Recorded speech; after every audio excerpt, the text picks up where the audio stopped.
Mayo 2015, sa isang madilim na kalsada ng Nueva Ecija, natagpuan ang katawan ni Renz Mendoza. 26 anyos, binata at nagtatrabaho bilang teknisyan. Natagpuan siyang duguan, may tama sa dibdib at puno ng galos. Ilang metro ang layo. Nakahandusay rin ang kanyang motorsiklo, nakatagilid sa mabatong bahagi ng daan. Nung una'y inakala ng mga dumaraan na isa itong pangkaraniwang kaso ng hold-up. Naisugod pa si Renz sa ospital ngunit idineklara itong dead on arrival. Kinabukasan sa simbahan ng Faithful Light Ministries kung saan dumadalo rin si Renz ay nagdaos ng misa sa harap ng pulpito. Si Pastor Elias Ramirez, 42 taong gulang, nakasuot ng puting Amerikana at may hawak na Biblia. Taimtim itong nananalangin para sa pamilya ng binata. Ang mga miyembro ng kongregasyon ay nakayuko at nagdarasal na mabigyan ng hustisya ang nangyari kay Renz. Si Pastor Elias Ramirez ay matagal nang kilala sa kanilang bayan bilang haligi ng simbahan. Taong 2005 nang dumating ito sa lugar at nagsilbing pinuno ng simbahan. Siya ay kasal kay Maricel Ramirez, 39 anyos at may 2 anak na parehong nasa elementarya. Siya ang tinitingalang leader na laging nakikita sa mga outreach, prayer meetings at pagtulong sa mga nangangailangan. Sa bawat misa, nakatayo siya sa pulpito na tila walang bahid ng kasalanan. Ngunit sa likod ng imaheng ito, may itinatagong lihim na bumabalot sa kanyang pagkatao. Ngunit sa likod ng imaheng ito, may tinatagong lihim na bumabalot sa kanyang pagkatao. 2 taon bago ang pagkamatay ni Renz, nagsimula ang hindi inaasahang ugnayan sa pagitan niya at ng isang miyembro ng simbahan, si Diana Baltazar, isang 22 anyos na dalaga at miyembro ng mga awit. Si Diana ay lumaki sa hirap. Iniwan ng ama noong siya'y bata pa. Lumaki siya sa pangangalaga ng ina na tindera lamang sa palengke. Naging madalas ang pagpunta niya sa simbahan at naging aktibo ito roon. Doon siya unang napansin ni Pastor Elias. Sa unay nakatanggap si Diana ng mga simpleng tulong at higit sa lahat ay ang seguridad sa mga bagong tagpong kaibigan. Ngunit kasabay ng kabutihang iyon ay nagkaroon ng mas malalim na ugnayan. Sa bawat pag-uwi ni Diana mula choir practice, laging may alok si Elias ng hatid. Sa bawat suliranin, siya ang unang tinatakbuhan ng dalaga. Hanggang sa isang gabi, nang iuwi siya ng pastor matapos ang practice, doon na nagsimula ang mas malalim na koneksyon ng kanilang buhay. Sa mata ng iba, parang mag-ama lamang sila. Isang banal na lider na tumutulong sa batang miyembro ng simbahan. Ngunit ang katotohanan, sa dilim ng mga gabi, sila'y nagsimulang pumasok sa bawal na pagsasama. Habang tumatagal, lalong lumalalim ang kanilang relasyon. Ang bawat lihim na pagkikita sa loob at labas ng bahay-sambahan, ang mga text message na puno ng pagnanasa at pangako ay nagpatibay ng koneksyon na hindi pwedeng ilantad. Alam ni Diana na mali. Alam niyang masisira niya ang tiwala ng asawa at mga anak ni Elias at pati ang tiwala ng buong simbahan. Ngunit sa bawat pagbibigay ng atensyon, sa bawat yakap at pangakong hindi siya iiwan, mas lalo siyang natali sa sitwasyong hindi niya alam kung paano tatakasan. Sa labas, nananatiling banal ang imahe ni Pastor Elias, ngunit sa loob ng kanyang puso, isa na siyang alipin ng sariling pagnanasa. Sa gitna ng lihim na relasyon ni Diana at ng pastor, dumating sa eksena si Renz Mendoza, isang 26 anyos na teknisyan mula rin sa Nueva Ecija. Tahimik at masinop sa trabaho, Madalas siyang tawagin ng simbahan kapag may problema sa sound system o projector tuwing may misa at choir practice. Doon niya unang nakilala si Diana. Sa umpisa ay simpleng pakikipag-usap lamang. Pagtatanong kung maayos na ba ang tunog ng sound system o pagtatanong ng mga simpleng bagay. Ngunit unti-unti, lumalalim ang kanilang pag-uusap. Napansin ni Diana na kay Renz merong tunay na malasakit na walang halong panlilinlang. Ang kanyang mga kilos ay simple, hindi mapanghimasok at tila walang ibang nais kundi makilala siya ng mas mabuti. Nang magsimulang magparamdam si Renz ng intensyon na manligaw, nagdulot ito ng pagkalito kay Diana.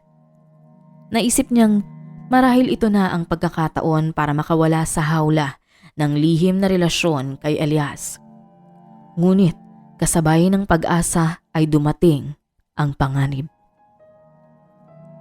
Hindi nakaligtas sa mata ni Pastor Elias ang bagong ngiti ni Diana, ang kakaibang saya sa tuwing kaharap si Renz. Naging mapanghimasok siya, nagtatanong kung saan galing at kung sino ang kasama. Sa mga gabi, nagpapadala siya ng mga text na puno ng selos at pagbabanta. Paulit-ulit na paalala na huwag kang magtatangkang ipagpalit ako. Si Diana, bagaman ay takot, ay nagsimulang mangarap ng malaya at payapang buhay. Isang buhay na wala sa ilalim ng anino ng pastor. Ngunit sa isip ni Elias, hindi siya maaaring basta na lamang iwan. Para sa kanya, ang dalaga ay pag-aari na niya at sino man ang lumapit ay ituturing niyang kaaway. Isang gabi ng Mayo 2015, matapos maghatid ni Renz kay Diana mula sa ensayo ng choir, umuwi siyang sakay ng kanyang motor. Binagtas ang isang madilim na kalsada. Tahimik ang paligid. Tanging ingay ng makina at hampas ng hangin ang maririnig. Ngunit sa di kalayuan, isang sasakyan ang nakaparada sa gilid ng daan. Tila nag-aabang. Nang bumagal si Ren sa kurbada, bigla siyang hinarang ni Pastor Elias. Ang anyo ng pastor ay malayo sa nakasanayang imahe ng banal na tagapayo. Ang kanyang mga kilay ay halos magsalubong. Ang dibdib ay mabilis ang paghinga at ang mga kamay ay mahigpit na nakapulupot ang isang patalim. Nagkaroon ng mainit na pagtatalo. Kinwestiyon ng pastor kung bakit hindi siya lumalayo kay Diana. Pilit namang ipinaliwanag ni Renz na wala siyang ginagawang masama, na tanging respeto at pag-ibig lamang ang kanyang pakay. Hindi malinaw kay Renz kung anong masama sa pakikipaglapit sa dalaga. Makalipas lamang ang ilang sandali ay tinulak ni Elias si Renz at bumagsak ang binata sa gilid ng kalsada. Bumangon ito at tinangkang iwasan ang pastor, ngunit huli na.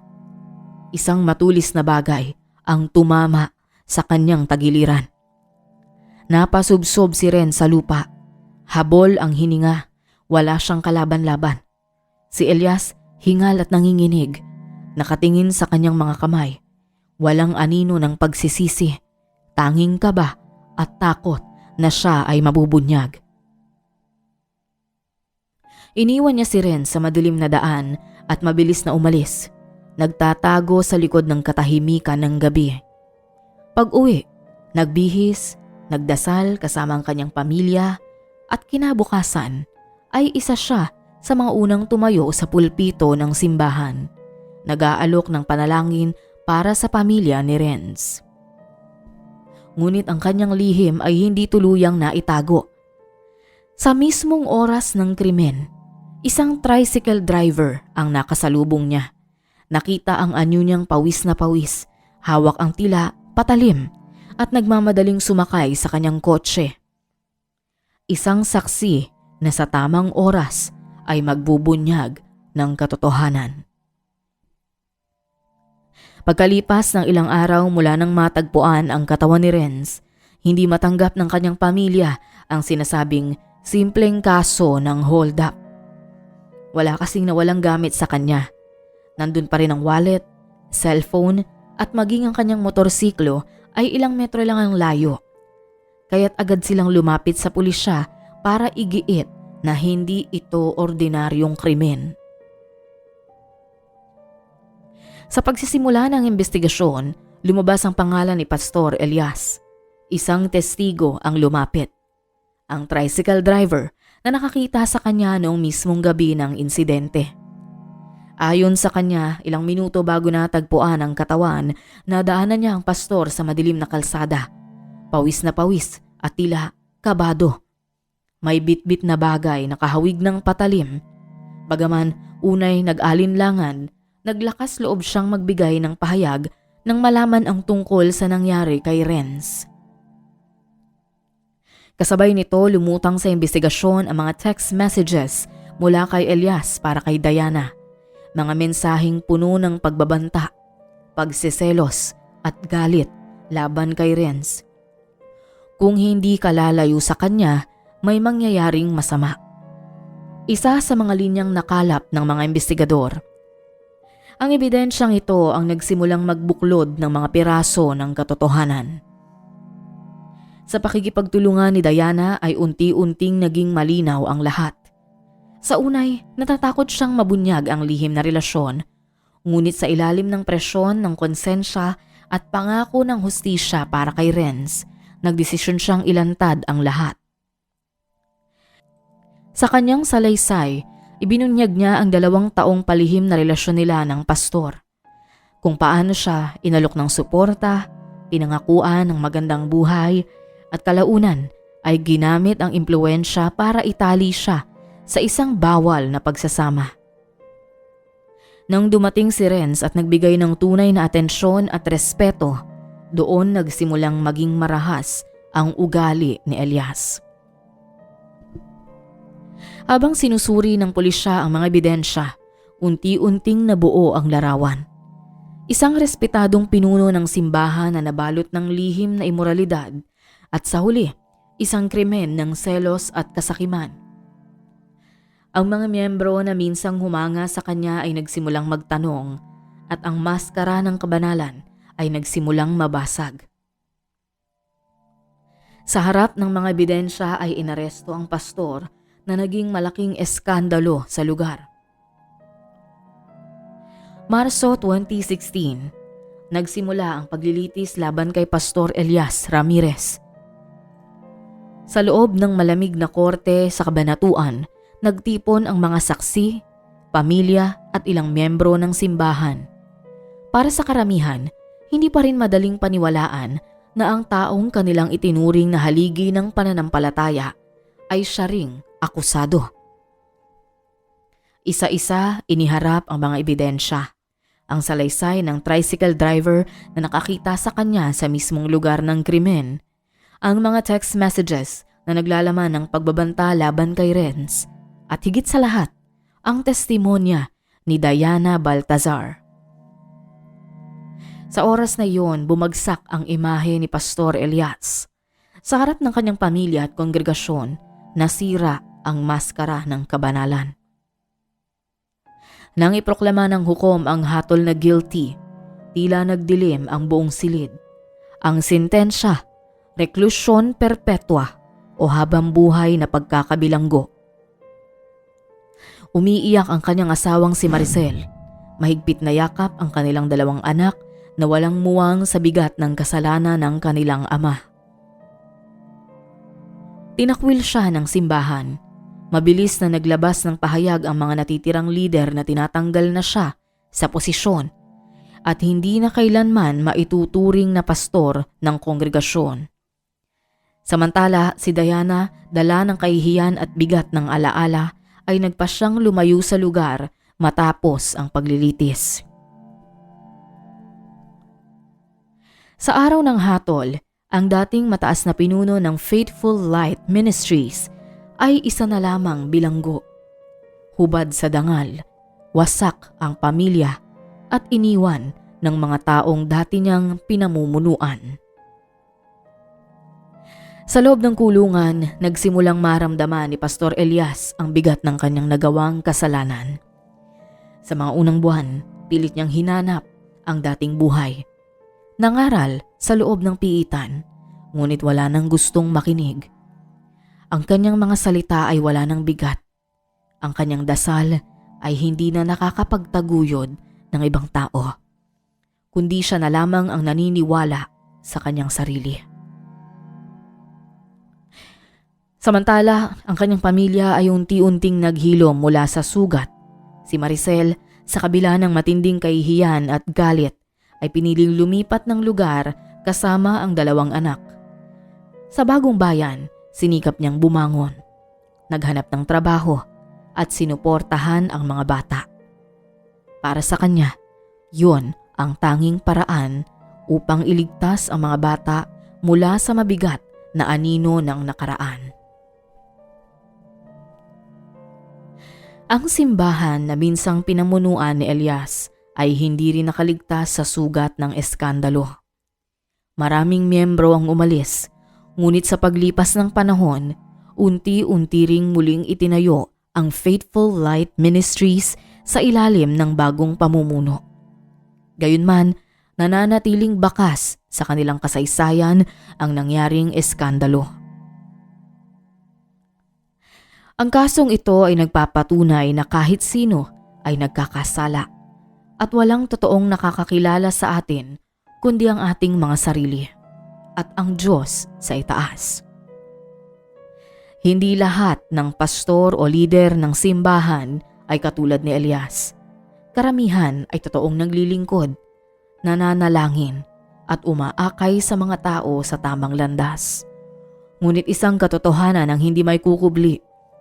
May mga taong katulad ni Elias na iba ang ipinapakita sa panlabas at iba rin ang ginagawa sa tuwing walang ibang nakakakita.